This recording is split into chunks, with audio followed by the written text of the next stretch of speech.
Chez les Juifs, donner le nom à un enfant, c'est très significatif. Pourquoi? Parce que le nom d'une personne, c'est lui.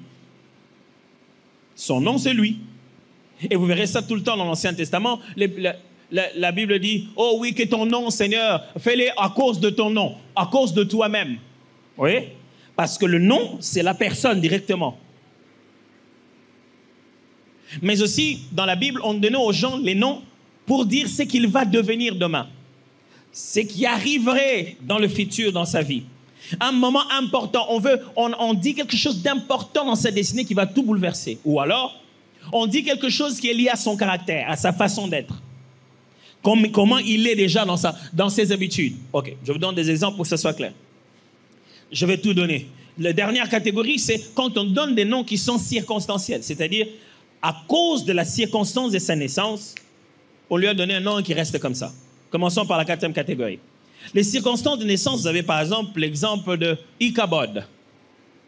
OK? Le fils de l'un des fils d'Élie, le sacrificateur.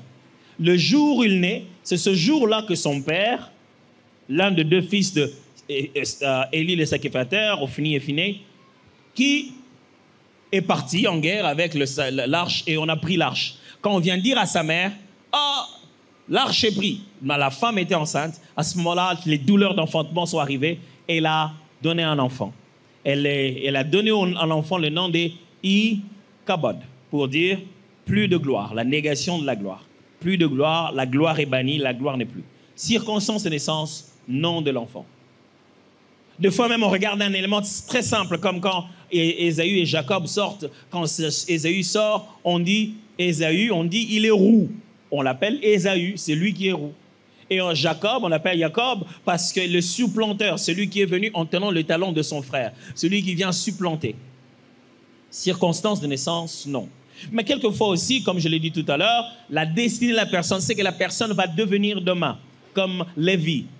Le jour où sa mère le fait naître, elle a donné le nom en disant « Oh, mon mari sera désormais attaché à moi ». Or, c'était un nom qui était prophétique pour toute la vie de son enfant. Lévi qui a donné la tribu des Lévites, de ceux qui sont attachés au temple.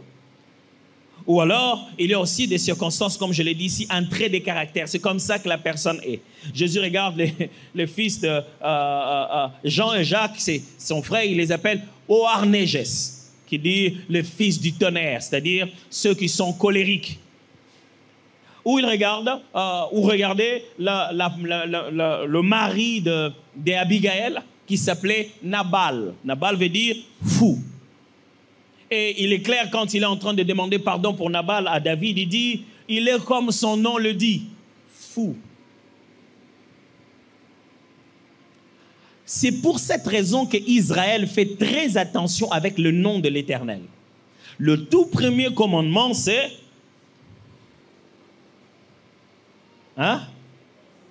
Tu n'auras pas d'autre Dieu devant ma face. Tu ne prononceras pas les noms de l'Éternel en vain.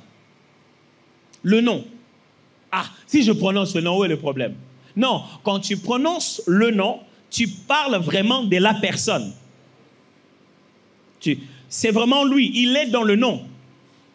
C'est pour cette raison que quand ils veulent te faire du mal et qu'ils sont cachés dans un endroit, dans un lieu d'incantation, ils citent ton nom même si tu es absent.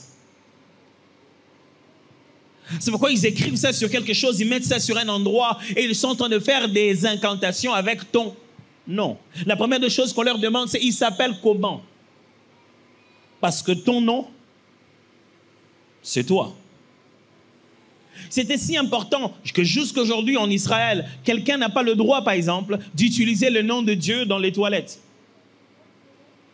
Shalom, qui est une salutation très habituelle des Israélites. Une salutation qui est très, je vais dire, du côté un peu spirituel, parce qu'on peut juste se dire Boker Tov.